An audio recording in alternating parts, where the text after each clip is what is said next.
Hello hi नमस्कार। आप सुन रहे हैं जागरण पॉडकास्ट का हाई टेकर। मैं हूं आपके साथ शताक्षी सिंह। टेक्नोलॉजी की दुनिया में इस हफ्ते क्या कुछ रहा खास, आइए जानते हैं। बुलेटिन की शुरुआत करेंगे हेडलाइंस के साथ। एप्पल डेवलप कर रहा है नई एआई चिप, सर्वर आधारित एआई फीचर्स को मिलेगी पावर। व्हाट्सएप यूजर्स के लिए खुशी का मौका, जल्द मिलेगा यूनिक कैमरा फीचर्स, कुछ खास यूजर्स को मिलेगी सुविधा। स्मार्टफोन मार्केट में धूम मचाने आ रहा है 50 मेगापिक्सल अल्ट्रा कैमरा वाला मोटोरोला का खास फोन। वहीं पिक ऑफ द डे में बात करेंगे कि विशिंग अटैक क्या है, डीप फेक टेक्नोलॉजी का हैरान कर देगा इस्तेमाल। इन किन तरीकों से आपको सावधान रहना है इसके बारे में आपको बताएंगे, तो इस एपिसोड को अंत तक सुनिए, स्किप मत करिएगा। बहुत सी जरूरी बातें मैं इस बार भी आपको बताने वाली हूँ। चलिए बुलेटिन की शुरुआत करते हैं। आर्टिफिशियल इंटेलिजेंस का ट्रेंड तेजी से बढ़ता जा रहा है। एप्पल को लेकर खबर आ रही है कि वो एआई चिपसेट पर काम कर रहा है, जो डेटा सेंटर में सॉफ्टवेयर चलाने के लिए एआई चिपसेट डेवलप कर रहा है। इससे पहले कंपनी का focus on device AI features पर था। एआई चिप डेवलपमेंट से पता चलता है कि एप्पल सर्वर आधारित एआई फीचर्स पर भी काम कर रहा है।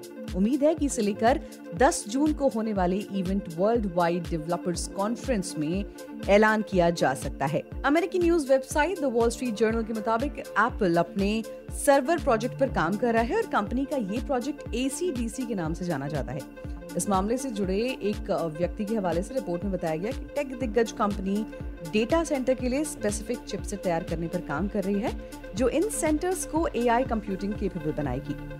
एप्पल इस चिपसेट को ताइवान सेमीकंडक्टर मैन्युफैक्चरिंग कंपनी के साथ मिलकर तैयार कर रहा है। इस चिप को लेकर कहा जा रहा है कि ये एआई मॉडल पर काम करेगा। इन्हें लार्ज लैंग्वेज मॉडल को ट्रेनिंग देने के लिए इस्तेमाल नहीं किया जाएगा। बता दें कि टीएसएमसी एप्पल की पुरानी चिप मेकर पार्टनर है, जिसे कई चिप पुराने डिवाइस में इस्तेमाल कर चुका है। बढ़ते हैं अगली खबर की तरफ। दुनिया भर में व्हाट्सएप का इस्तेमाल करने वाले बहुत सारे लोग हैं, जो अपने फैमिली और दोस्तों को मैसेज करने, अपने खास पलों को शेयर करने के अलावा ऑर्डर करने, यहाँ तक कि ट्रेन के टिकट भी बुक कर सकते हैं। अपने यूजर्स को बेहतरीन एक्सपीरियंस देने के लिए समय समय पर कंपनी नया फीचर लाती रहती है। इस बार भी कंपनी ने अपना एक नया कैमरा फीचर पेश किया है। ये एक इन ऐप कैमरा फीचर है, जिसकी जानकारी WA बीटा इन्फो की रिपोर्ट के माध्यम से दी गई है। अब आपको बता दें कि वेबसाइट व्हाट्सएप की सभी अपकमिंग फीचर्स की जानकारी देती है।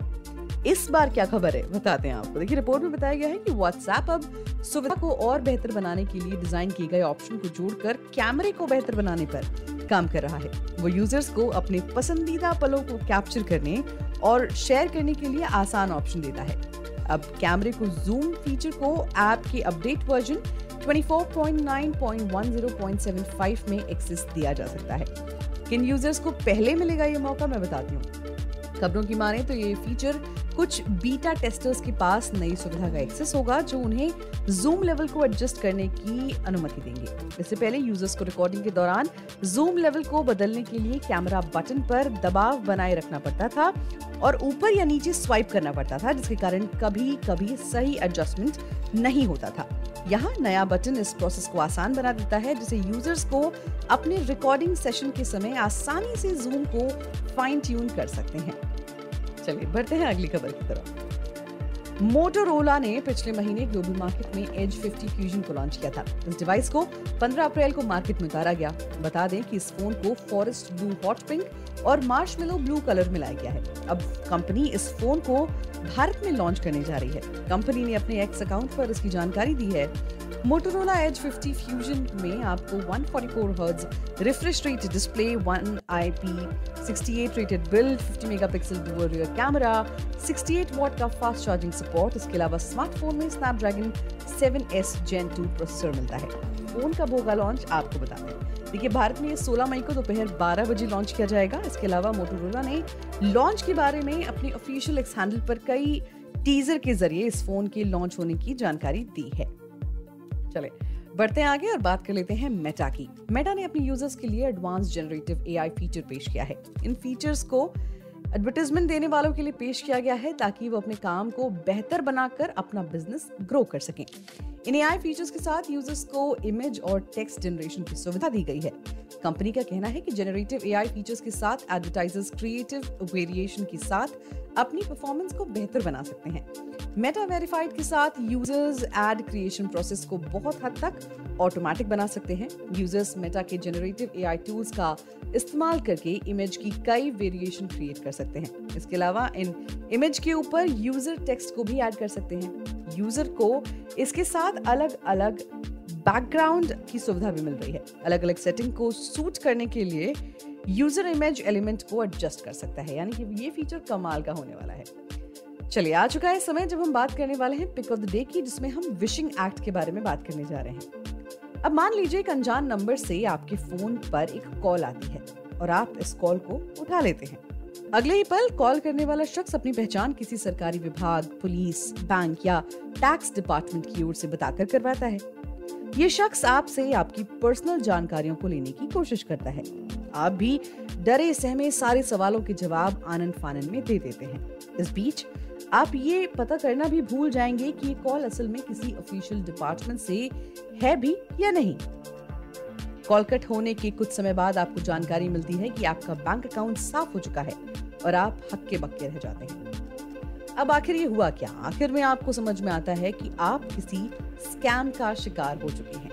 दरअसल स्कैम के इसी तरीके को विशिंग कहते हैं। विशिंग इस तरह का सोशल इंजीनियरिंग अटैक होता है। इस तरह के अटैक में स्कैमर्स अपने शिकार को कॉल करते हैं और फिर उनका भरोसा जीतने के बाद उनकी पर्सनल इंफॉर्मेशन मांग लेते हैं। यूजर की जानकारियां पाने के लिए स्कैमर्स मालवेयर से जुड़ा लिंक भी भेज सकते हैं। असल में इस स्कैम को यूजर के बैंक अकाउंट की डिटेल्स को चुराने के लिए अंजाम दिया जाता है। दरअसल स्कैमर्स इस ट्रिक का इस्तेमाल करते हैं क्योंकि किसी भी आम इंसान को इस तरह बहकाना बहुत आसान होता है।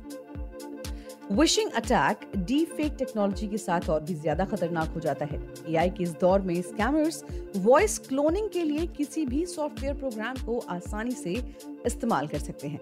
स्कैमर्स की पहली कोशिश रहती है कि किसी तरह एक ईमेल एड्रेस के जरिए फिशिंग मेल भेजा जाए और यूजर का फोन नंबर उनको मिल जाए। स्कैमर जब यूजर का नंबर ले लेते हैं तो यूजर का विश्वास जीतने के लिए कई बार फेक लोकल एरिया कोड का भी इस्तेमाल करते हैं।